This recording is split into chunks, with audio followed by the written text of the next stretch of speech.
echoing all around. Are you in this state of reality, recognizing who and what you are? Well, today we're gonna discuss a topic that is very controversial in its own definition. And we have been seeing this feature within and all around us. What do we call this? Of course, the ego. So many may have their own views and perception of what the ego is defined as and what is its eternal purpose in the entire existence of our entire lives. But we are gonna delve deep into the ego to see what was its initial purpose created for in our human experience, and where it has been taken that has sort of not been in our best interest. Now, before we delve deep into the discussion of what the purpose of the ego is, we will seek to define it in one of its most basic definitions. In one of its most simplest definitions, the ego is going to be the part of the mind that mediates between the conscious and the unconscious, which in fact deals with the sense of reality, that gives us a perspective of who and what we are in our physical form, based on our identity construct in this world. Now you hear this resounding word of identity. Let's move forward in defining what identity itself. Identity, in fact, is just our individualistic characteristic that, is often formed by others, as to who and what we are. Now let's define a third term, the self.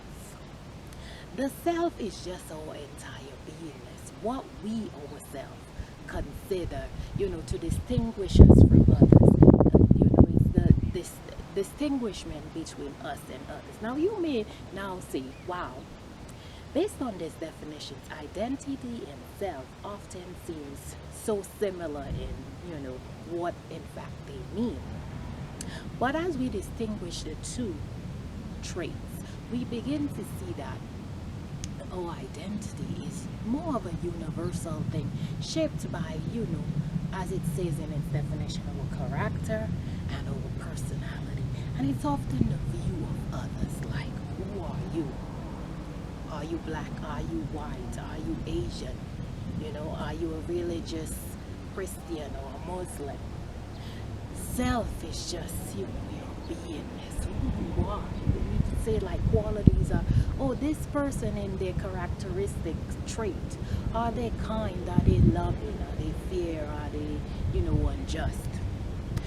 So we first seek to define these very core definitions in the topic of the ego, which often points, if we use another word, the self or entire being. Now, if we go back to its very definition, we see that the ego is a part of the mind, a part of one of our mental traits that distinguishes between the conscious and the unconscious, shaping our own individualistic identity in our reality. Now, we are now going through a big shift where we begin to see way out of the 3D world, And for many of us, living in this 3D world, we often just relate it to, based on our own form of conditioning, ourselves, the identity constructs that we were prescribed to in this 3D world, who we are. And oftentimes we hear the saying, Well, as we see in its definition, it's simply, you know, a mediation. Like it's not something in physical form. It's the mediative part of our mind or mental body that goes back and forth between the conscious and the unconscious to pretty much form a reality perspective on our own identity trait. So now let's go a little bit deeper into the topic of ego. Why am I choosing to discuss this right now? The ego, in fact, has been, in our own state of our evolution, has been coined to often a derogatory, you know, negative trait. Like you often hear the saying, like, you have too much ego. When, as we keep on going back, it's just a perception of our identity mediating between our conscious and unconscious. So let's look at the examples of what the ego is prescribed to. The ego may be, oftentimes you may see, let's use an example, someone who, you know, may be seen as conceited, someone who, you know, not just on their physical appearance, but they may think of themselves as so highly of themselves and often diminishing others. Oh, I'm such a, let's say, status wise, I'm such a person, you know, I have so much material success that, you know, this person could never compare to me, they could never be me. I've reached at the top and they're at the bottom, you know. We see many different examples of that. Someone who may think that they're smart, others know nothing, they know everything. Now, in this state of our evolution, we begin to see that, wow, our conscious and unconscious world is often something that we perceive on a day-to-day basis based on our own reasoning. If we go to the egoic nature, the mental body, which gives us a reasoning perspective of what we could formulate in a conscious, you know, world, a state of consciousness and the reality that exists within us, and the unconscious, which is often part, so the unseen, maybe our internal world, understanding the depths of our universe and multi-universe outside of maybe Earth and, you know, our Milky Way galaxy. You know, it's so in depth that we could go on and on to infinity discussing this. But what I want to shed light on is working alongside your ego. Have we been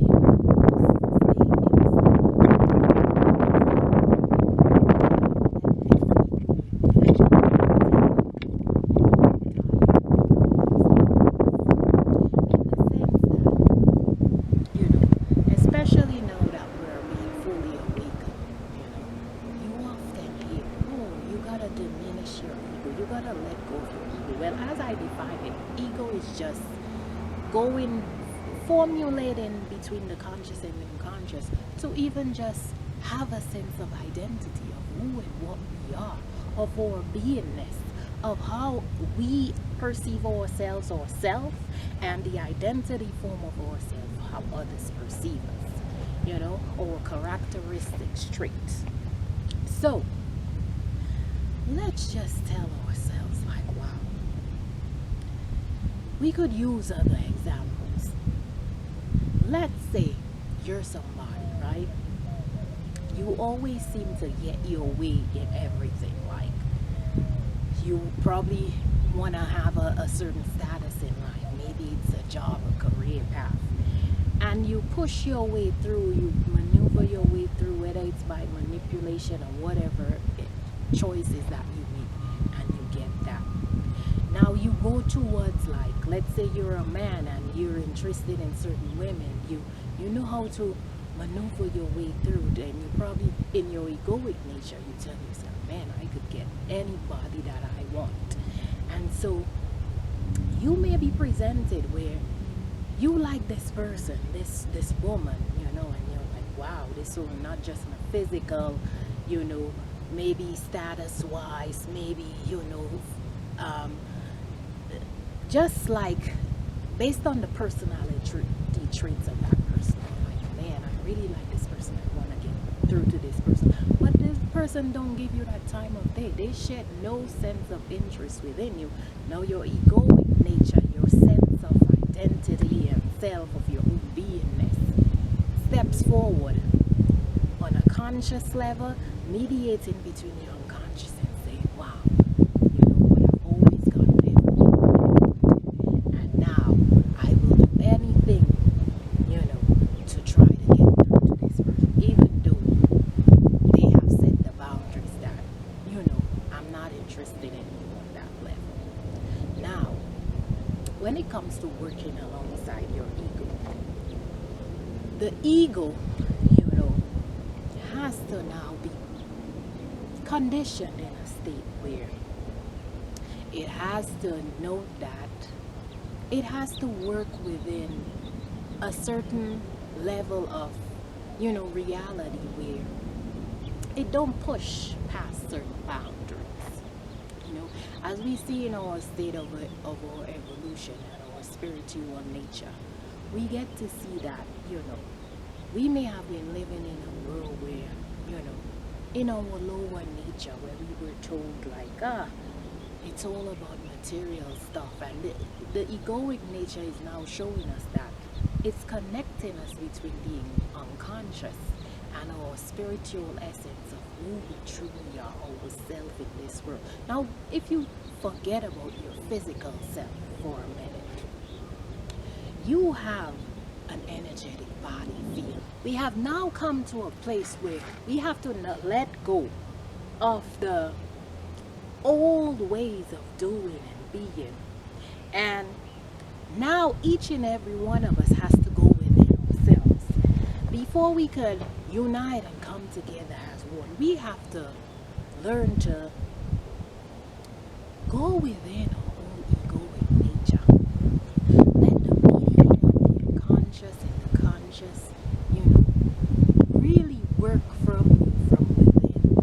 You know, your ethereal bodies is the first thing that has to be cleansed and reevaluated.